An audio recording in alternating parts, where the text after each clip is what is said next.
Ustaz. Assalamualaikum. Waalaikumsalam warahmatullahi wabarakatuh. Halak. Khair, alhamdulillah, khair hal. Khair, alhamdulillah, Ustaz. Masya Allah. Nah, udah lama nggak jumpa ini. Udah pindah, Ustaz. Udah pindah? Pindah. Termasuk udah pindah manhajnya? Wah, kalau itu enggak, Ustaz. Hah? Enggak, Boleh. maksudnya gini. Pindah dari manhaj yang lama gitu. Manhaj yang mana? Manhaj yang lama. Manhaj sebelumnya. Wajib itu, Ustaz. Wajib pindah dari manhaj yang Wajib. yang jelek pada manhaj yang Iya, sahih. iya. Ngomong-ngomong tadi dari mana ya Pak? Masih masang sesajen atau gimana ini? Itu bercanda, Ustaz. Udah pindah juga? Enggak. Udah berakhir? Semuanya sudah nggak ada lagi, Ustaz.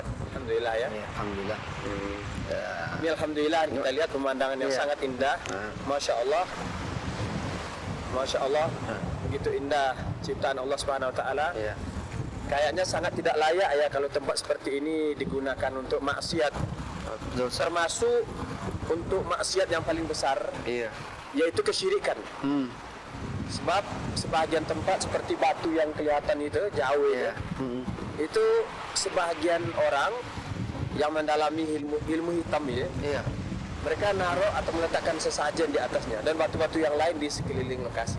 Ada juga di sini, Ustaz ya? Ada. Masya Allah. Ya, sepertinya karena kejahilan umat dalam masalah Iya. akidah, sehingga mereka terjerumus ke dalam kesyirikan dan mereka tidak sadar ataupun mereka tidak tahu. Alhamdulillah ya Ustaz ya. Akhir-akhir ini dakwah kepada al-haq berkembang di mana-mana. Alhamdulillah. Nikmat Allah Subhanahu wa taala didukung dengan media yang begitu berkembang sesuai dengan perkembangan Iya. hiptek ya. Iya. Alhamdulillah kita dapat menggunakan media kita untuk berdakwah. Alhamdulillah. Melalui media itu juga sebahagian kaum muslimin Iya. sadar akan kesalahan mereka dan mereka kembali ke jalan yang benar. Iya. Nah ini Ustadz, seperti yang kita ketahui nih, tempo dulu Ustadz kan mendalami itu ilmu-ilmu kebatinan, Iya. ilmu pedukunan. Dan memang di daerah ini kan cukup terkenal nih. Iya. Orang bilang kalau dari kota ke darat ke sini, Iya. mereka menuntut ilmu hitam, menuntut ilmu pedukunan dan sihir, Iya. atau bahkan mereka mendatangi para dukun untuk mengobati penyakit. Nah, gimana nih pengalaman Ustadz dan bisa nggak diceritakan bagaimana Ustadz bisa berhenti dari ini dan kembali ke jalan yang benar, bahkan menjadi seorang dai? Iya. Dulu Ustaz ceritanya panjang sebetulnya kalau Aja cerita, ya. Ustaz ya. Mungkin ringkasnya aja. Ya, waktu ringkasannya itu. Awalnya ya memang di kampung Ana itu sarang perdukunan, sarangnya. Banyak orang dukun di sana. Ya. Jadi waktu kecil-kecil itu kalau kita anak-anak ini kan dia belajar ilmu silat, ya kan? Ada ilmu silat, ada setelah belajar silat itu nanti di persilatan di dalam belajar ilmu silat itu juga nanti diajarkan ilmu perdukunan, kan? Kebatinan, bagaimana harus supaya kita punya kekuatan pangkal, gitu kan? Kalau mukul orang bisa jatuh, gitu kan? Mukul orang Iya. bisa jatuh tanpa bersentuhan. Tanpa bersentuhan juga, gitu kan? Itu dipelajari. Jadi itu dari awal-awal dari situ akhirnya saya bagaimana saya bisa jadi orang hebat nih, gitu kan? Bagaimana saya bisa mengalahkan orang. Kira-kira hebat yang Ustadz ingin itu seperti apa? Bisa terbang umpamanya? Bukan, kalau bisa dukun-dukun itu tunduk sama saya gitu kan. Berarti ingin jadi raja wali. Iya gitu. Kalau awal-awalnya dulu kan, saya tuntut lah ilmu-ilmu itu kan. Pelajari di Minangkabau itu kan banyak ilmu dukun kan. Saya datangi, saya belajar tentang ilmu gayung, kan? Ilmu gayung, ilmu tentang pelet, ya kan? Ilmu tentang pelet, tentang macam-macam di Minang. Maksudnya bukan kena baca. Iya. Nah, Karena udah pernah dites. saya sudah pernah dites. Saya nggak kena, nggak luka. Nggak luka. Nah Ustadz, Karena ada itu yang dahulu itu dikasih guru itu dimakan gitu. Semacam timah itu dimakan. telat. Ya ditelan. Dia minumnya itu memasukkannya dalam tubuh kita waktu dimasukkan itu diisi dulu waktu memasukkannya itu di dalam air. Kita minum telur pada malam hari, menyelam di dalam air pada malam hari. Jadi kayak danau nih, Iya. sambil menelan gitu. Menelamnya. Itu masukkan ke kepalanya seperti itu. Terus bacaan-bacaan Bacaan-bacaannya macam-macam. bisa Ada saya nggak lagi contoh-contohnya, tapi salah satu ilmu yang saya pelajari dulu katanya ini ilmu ya, ini ada hubungannya dengan Al-Quran, ya kan? Ada ayat-ayatnya. Berarti kalau ada hubungannya dengan Al-Quran, Ya, dianggap itu ayat yang benar. Ya. Saya belajar tentang tenaga dalam Asmaul Husna katanya. Wah, ini menarik nih, tenaga dalam Asmaul Asmaul. Husna.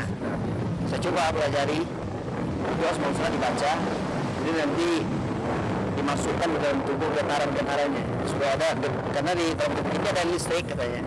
Kalau di Asmaul Husna itu dimasukkan, nanti kita punya kekuatan listrik, jadi bisa jeblak orang kan, mental kan, bisa ini orang supaya orang nggak bisa bergerak gitu kan, Bikin orang kaku gitu. bisa orang kaku. Di sini terus. Iya, Gitu. iya. Ini nanti diisi dengan berbagai macam jurus. Ada jurus jeblak, jurus tembok, itu ya diajari seperti itu. Nah, nanti memintanya dengan mantra. Masih ingat Iya. Ustaz sebagai mantra? Masih ingat saya dengan mantra. Bisa dicontohkan ya? Mantranya begini, ya Allah, ya Rasulullah, ya Sayyidi Syekh Maulana Muhyiddin Qabil Jailani. Minta 3 orang. Minta pada 3 orang. Kepada Allah, kepada Rasul, kemudian kepada Qabil Jailani. Nah, lalu dia pula nun datang penjenangan. Penjenangan datang Gusti Allah. Mukia semoga gitu kan. Tahan nafas. Semoga ini sesuai dengan keinginan. Iya, sudah itu yang kita kan minta kekuatan tadi kan. Nah, dia tahan nafas. Tahan nafas itu tahan, baca kaf ya ain sad. Tanpa bernafas. Itu ditutup dengan Bismillahirrahmanirrahim. La yadurru ma'a ismihi syai'un fil ardi wa la fis sama' wa huwa as-sami'ul. Zikir pagi dan sore. Yang saya jadi baca pagi dan sore, udah salah penempatannya. Dicampur aduk. Campur aduk kan. Nah, itu yang pertama kan. Ada lagi yang membaca mantra-mantra, memanggil hai malaikat Israel. Malaikat dipanggil. Panggil yang berdirilah engkau di kanan menugaskan malaikat Allah. Allah. Ini justru Lalu dipanggil, kita dipanggil dukun. Oh. Berdirilah engkau di kiri kanan belakang aku. Jaga batang tubuh aku, gitu kan. Panjang gitu kan. Nanti ditutup dengan la ilaha illallah. Diawali dengan Berkat- bismillah enggak? Nggak ada, boleh diawali dengan bismillah. Nanti ditutup dengan la ilaha illallah. Nah, ditutup dengan la ilaha Itu illallah. begini. Iya. Berarti dengan mantra-mantra yang diawali dengan bismillah ditutup dengan la ilaha illallah. Seolah-olah sudah benar. Seolah-olah sudah. Benar. Dan ketika itu Ustaz yakin itu yang benar. Ketika itu yakin. Ketika itu, ya kan? Karena tidak paham tentang apa itu makna la ilaha illallah, apa rukun-rukunnya, apa konsekuensi yang dipenuhi setelah orang mengucapkannya, ya kan? Nah, ini yang nggak paham. Terus ada nggak Nah. ritual-ritual yang seakan-akan itu agama, padahal itu bukan syariat Allah, sehingga mengorbankan ibadah. Umpamanya ada ritual Ada. Dia bersemedi di kuburan kiai 2 hari 2 malam. Umpamanya. Ada nggak? Ada. Misalnya tentang, Pernah dicoba? saya pernah ke suatu daerah ya kan di Jawa. Pernah coba? Bagaimana? Pernah mempraktekkan? Pernah praktekkannya. Iya. Jadi pernah di suatu daerah di Jawa, saya pernah datang ke sana. Ada sumur 7 buah di situ. Iya. Di sana bisa bersemadi. Kemudian surah Yasin itu sudah dihafal sama guru. Hafal Ustaz? Waktu itu hafal saya surah Sekarang Yasin. apa lagi? Sekarang semakin hafal. Hafal. Iya kan? Iya. Jadi saya hafal surah Yasin. Nah, surah Yasin itu surah hafal 83 ayat kan. Jadi nanti Yasin ini dipuasakan. Dipuasakan supaya nanti kalau Yasin ini kan katanya ada khodamnya. Seperti kursi juga nanti dipuasakan. Supaya jin itu bisa kita perintah kemana-mana, dia patuh ke kita. Ini yang perlu kita pertanyakan ini. Iya. Surat Yasin, kemudian ayat kursi dipuasakan. Puasakan. Seperti apa? Puasanya ya puasa 7 hari kan. Nanti terakhir mati geni. Nah, mati geni itu nanti nggak keluar dari rumah, tempat yang gelap, Oh, gitu. sehari semalam. Nggak ada cahaya. Kayak Nah, terus Nanti mati geni itu apa aja? Nah, nggak ada baca Yasin sebanyak-banyaknya. Sholat? Sholat nggak? Masya Allah. Hilang udah sholat. Baca Yasin iya, sholat nggak? Baca Yasin iya, sholat Iya, enggak. tanpa wudhu lagi. Tanpa wudhu. Tanpa wudhu lagi. Berapa hari? 1 hari 1 malam. 1 hari 1 malam. Berarti 5 sholat hilang. Hilang sholat. Jadi baca itu kan. Nah, nanti ketika kita udah itu diisi, lalu diisi sama guru, dibacakan ke guru. Maksud apa ke guru? Langsung isi pakai kemenyan. Kemenyan isinya. Ya. Nah ini kan. Nah, Ustaz, berarti setelah melakukan ritual-ritual itu dan mengamalkan amalan-amalan yang penuh kesyirikan itu ya, Iya. berarti nanti nggak mempan dong kena pacok. Termasuk nggak bukan kalau kita baca ingat Yasin itu kan ingat aja. Itu orang-orang kalau dilihat pada kecil-kecil semua. Jadi kita yang besar. Terus kan Kekuatan itu nendang batu terasa sakit. terasa sakit. Iya enggak terasa sakit. Karena ada jinnya yang bantu kan. Kalau nendang durian gimana coba? Belum pernah saya coba. Pernah coba. Tapi kalau makan durian sering. Makan durian sering gitu. Gitu kan? Iya. Iya. Jadi saya lihat begini, Ah. banyaknya orang Muslim sekarang dia hanya bisa mengetahui la ilaha illallah dari sekedar mengucapkannya. Ucapkan. Iya, mereka mau mengucapkannya, dia baca la ilaha illallah dengan fasih, tapi nggak tahu tentang konsekuensi la ilaha illallah, nggak tahu, nggak paham. Sebelum ini Ustaz jelaskan Iya. ini, saya mau konfirmasi nih. Iya, Saya kan pernah dapat tulisannya, Iya. sitaan mantra. Iya. Jadi gini mantranya. Bismillahirrahmanirrahim. iya, Oke, bismillah. Diawali dengan bismillah. Aku meminta kepada Allah. Aku meminta kepada malaikat. Aku meminta kepada raja jin. Aku meminta pada tuan guruku. iya, Minumku darah pekat. Pening sianu pening. Pening ke aku seorang. Kalau perlu manjat dinding. Berkat kalimat la ilaha illallah. Nah, ini kan dialek ini. iya, iya. Ya, jadi Iya. katanya karena diawali dengan bismillah, Iya. diakhiri dengan la ilaha illallah, katanya ini ilmu putih nih Ustaz. Iya, iya. Nah, sebetulnya betul nggak tuh mantra yang seperti itu? Itu adanya. Ada mantra-mantra itu ada. Ada. Iya. Yang Tapi tergantung bahasanya. tergantung bahasa masing-masing. Intinya sama, minta pada jin kan? Minta kepada Minta pada jin, mendatangkan Itu jelas jin. syiriknya nih, Ustaz, ya? Jelas, syiriknya jelas. minta pada Allah udah. Iya. Minta pada malaikat, Iya. minta pada raja jin. Iya. Masa pada raja jin? Makanya tadi saya katakan kan, Ah, banyak orang mengucapkan la ilaha illallah dengan fasihnya, Ya. tapi diucapkannya di kuburan. La ilaha illallah, la ilaha illallah. Diucapkan di kuburan. di makam orang-orang keramat Iya. gitu ya. Ya, dia ngaku muslim. Ah, dia Ngaku muslim di kuburan, ada kuburan di masjid, kemudian mereka baca la ilaha illallah sebanyak-banyaknya kan. Enggak paham dia tentang apa itu la ilaha illallah, enggak tahu. Akhirnya Nah, makna enggak tahu. sekarang nih, Iya. apa yang membuat Ustaz itu bisa meninggalkan itu semuanya dan kembali kepada manhaj yang benar? Saya menemukan itu dulu suruh pelajar tarekat. Oh, disuruh belajar. Iya, awalnya pelajari ilmu ini kan udah gak benar nih. Ah. Ilmu hitam udah saya tinggalkan. Ini nggak benar ilmunya. Ilmu Banten, afwan. Ilmu yang dari daerah ini juga nggak benar ini, ya kan? Nah, setelah itu katanya ada kawan cuma pelajari ini buku. Iya, buku tarekat. Jadi saya pelajari. Akhirnya di dalam buku itu mengajarkan duduk, kalau zikir itu duduk tawaruk. Duduk tawaruk yang terbalik. Kaki biasa kalau tawaruk yang benar kan kaki kiri di atas kaki kiri, kaki kanan di atas kaki kiri kan. Nah, ini terbalik, kaki kanan di bawah kaki kiri.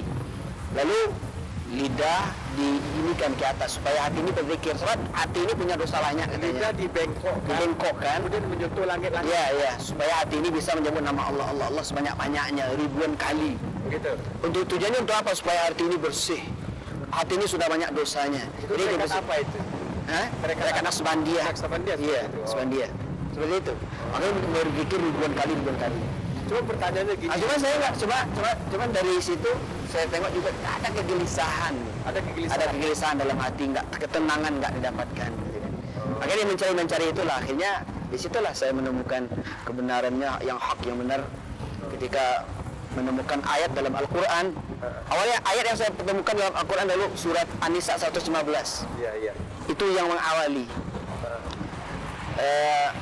وَمَنْ يُشَاقِقِ الرَّسُولَ مِنْ بَعْدِ مَا تَبَيَّنَ لَهُ الْهُدَى وَيَتَّبِعْ غَيْرَ سَبِيلِ الْمُؤْمِنِينَ نُوَلِّهِ مَا تَوَلَّى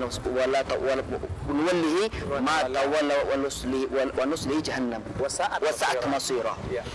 Saya baca ayat itu awal-awal saya dapat hidayah. Oh, Masya Allah. Saya masih keturunan dari keluarga yang mengamalkan tentang Al-Quran. Ya, kalau beragama itu sesuai dengan Al-Quran dan hadis begitu kan, Ya. selalu bertentangan dengan keluarga. Nah, ayat ini saya belajar. Wa man yushaqiqir rasula min ba'di ma tabayyana. Siapa yang menentang Rasul kan, yang syakik, yang menentang, yang menyelisihi, kemudian yang tidak mengikuti jalan orang yang wa yattabi' sabilil mu'minin, tidak mengikuti jalan orang mukmin. Saya baca tafsirnya jalannya para sahabat.